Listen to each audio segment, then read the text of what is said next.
says that she loves me. Isn't it lovely when the one who loves me is the one who loves me?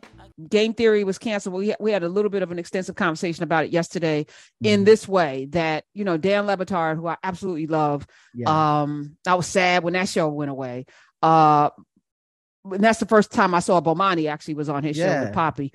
But he talked about how Stephen A. and Skip Bayless created this hate, yelling, screaming kind of thing that he called an embrace debate that made our appetite want that over actual analysis and, you know, and to Bomani's point, you know, he said something like, if they call us the smart show, I'm going to be canceled. And sure enough, you know, Bob Costa said, you know, Bomani, lucid thinker, his points have a beginning, middle, and end, which is what you expect of journalists. He's an actual sports journalist.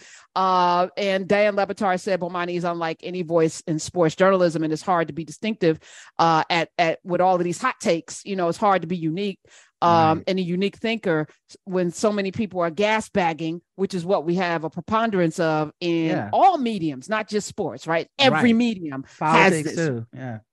Even entertainment, you know, there was a time when, you know, shout out to Kevin Frazier, you know, when entertainment journalism, I'm gonna blame Wendy Williams for that. I'm gonna give her the crown. Karen, yes. No, Wendy, no, you ruined it. You absolutely ruined it. As entertaining as it was, right?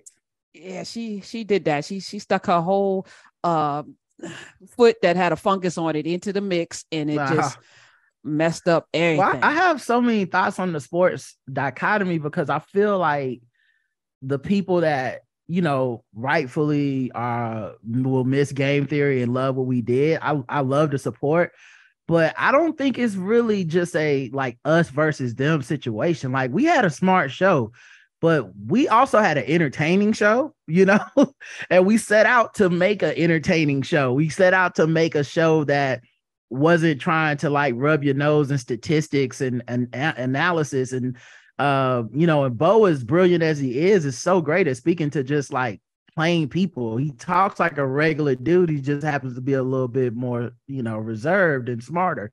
I was going to say, though, he didn't have bombacity. He wasn't coming out and telling you that you're breasting and all that, you know, it was, he's so cool. Like, you know, Bomani even if you insulted him, he's going to be like, okay, so how's that working out for you? You know, this is very, very zen. And I think what happens is people start doing this thing of like, someone is making the audience want something else. And I don't think that's what's happening. I really think the audience is never wrong. If that's what they want, that's what they want. And you can fight against it, but you're really just fighting against a tide that can't be controlled by you, you know? So I think that I actually disagree with you.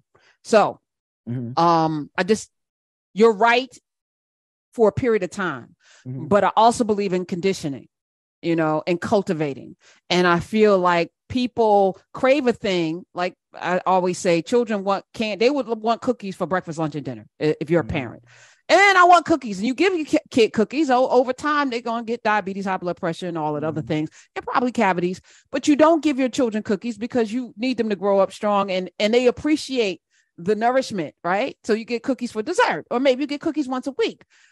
But we have to all be in agreement that cookies every month, you know, every meal is bad, right? But the industry has not made that agreement, right? So my theory this is my game theory. Shout out to Bomani, by the way, who's brilliant. That if everyone's drinking from a well that is poisoned, and you have the one glass of water that's clean, few people are gonna be like, wait a minute, that water, this water, okay, you know what? There's some clean water over here. Eventually. But unfortunately, because of ratings and everything, you don't have time for eventually. Oprah, number one for like 10 years. And then we started the Jerry Springer, Ricky Lake, Jenny Jones era of people throwing stuff and cussing, you're not the father, and more evil. And that became the center of television. Oprah lost her number one status for like 2 years. And she refused to capitulate when everybody was saying, this is the tide. You got to jump on this algorithm. Wasn't a word for it then. You got to jump on the bandwagon. This is where the money is. I think she even slipped to third place, which is she could have been canceled, right? She was like, no, eventually your tummy's gonna hurt. And guess what? They came on back home because and that might be true. Like maybe one day we'll be back with some other form of game theory and Bomani. I don't think Bomani's going anywhere. Like he'll be fine. But what I mean when I say the audience is never wrong, I mean like the audience watches what it watches. So we could. This reminds me of hip hop, right? You have Talib Kweli that used to always be rapping and complaining about real hip hop. This is real hip hop. Y'all listen to, but listen, if I'm in the club and I'm dancing to Jay-Z, that's just what I'm dancing to. And it doesn't matter if you're virtue signaling or if you think you're smarter or better than Jay-Z. In that moment, you are not. So I think what happens is a lot of people pontificate and essentially lie when they say stuff like, you know, we sick of Stephen A. Smith. Well, I see the clips you share. It's Stephen A. Smith. So even if you hate him, you're helping him. You still sharing it. You're not sharing our stuff that way. And I remember when I was on the show the first season, I told Bo, I said, you know what we really need? We need somebody that hates us. Like we need a big name person that just hates us so much that they won't stop talking about us, because I've seen how it works. It works better than loving us. Because when you love something, you watch it, you go home and you smile and you keep it to yourself and you tune in every week. And but when you hate something, you say, come smell this. Everybody listen on my social media, everybody on my podcast, y'all have to see this person that hate them the way I hate them. And so that's what I mean when I say the audience isn't wrong. They helped Stephen A. Smith. So you can say you hate him, but Dan Labertard probably said that when Stephen A. was on his show. So you know what I'm saying? Like you're helping him. You know who told me that? Stephen A. Smith told me, let the trolls. Something ain't right. No, you were right, sir. You were right. He told me, let the trolls, if the people, let them, I block people. You know that already. I need a clean environment. I ain't got enough time and energy. I don't play games either. Yeah. I'm not doing it. I like peace and harmony, but he was absolutely right. I knew he was right, but I also feel like while he's right and it's proven, right, he's number one. I feel like there's room for another right. Absolutely, like there's room in the game for what we were doing over there. So it's not like it's not some sort of indictment on game theory or Bomani or any of that stuff. It's like most of the people that talk that noise don't work in the industry and don't know what they're talking about. So when they say like, well, the ratings were losing 80% of the lead, and it's like, you're losing 80% of Bill Maher. Bill Maher don't talk sports. He not us. Like if HBO would have been expecting those ratings, that would have made HBO dumb. So we had our own goals that we met.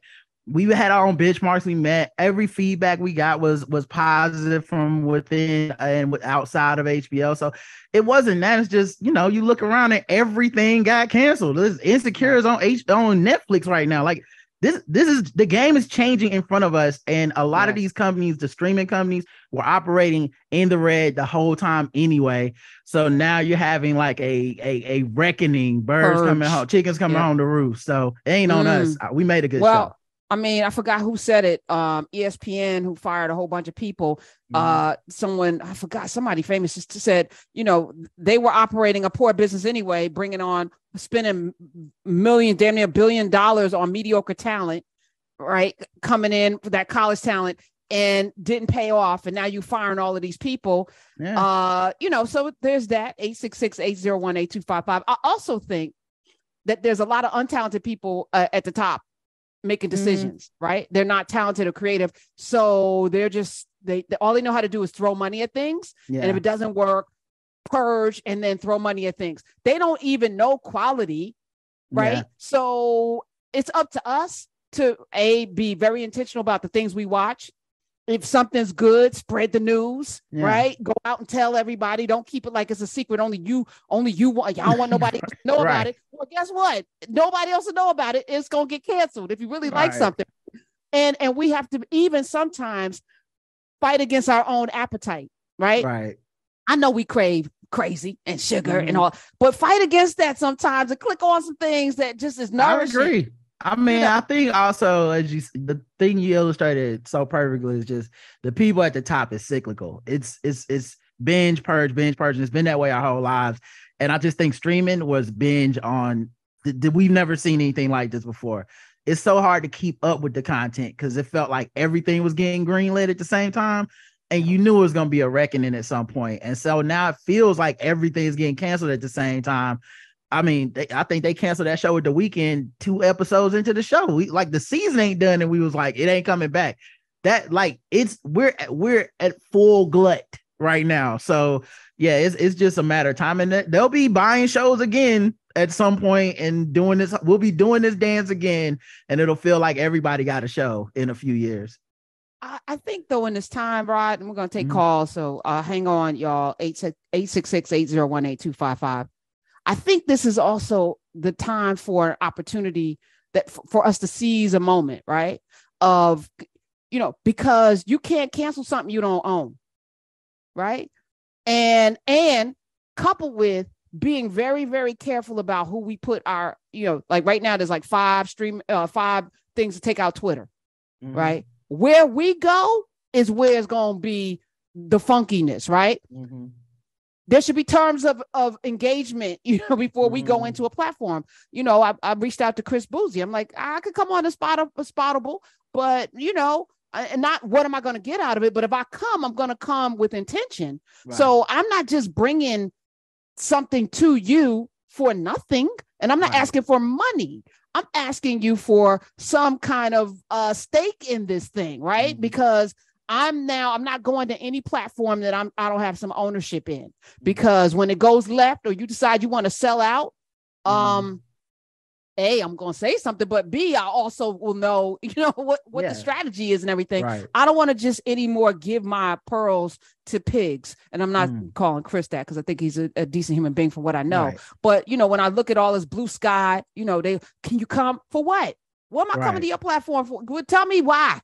I see Threads. I'm like, let me go over here to see what the old horrible ass Zuckerberg. I don't like him. I can't stand him, right? I can't stand his lack of humanity as it relates to this stuff. Selling our information with Cambridge Analytica. I haven't forgot that, Facebook. Right. And I'm not calling you Meta. You Facebook. As long as you could try to rebrand, dude, I see you. But what you doing over here? Well, the enemy of my enemy is my friend. Will this take out Elon Musk? Okay. So even that has to be part of a strategy. Like if I go over here, it's only to get rid of this. But in the meantime, we should be building.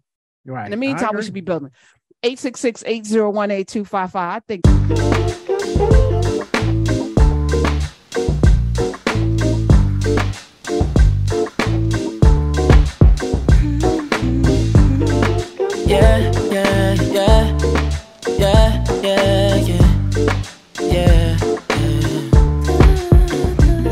I run my fingers through her hair as she smiles and says that she loves me. Isn't it lovely when the one who loves things is the one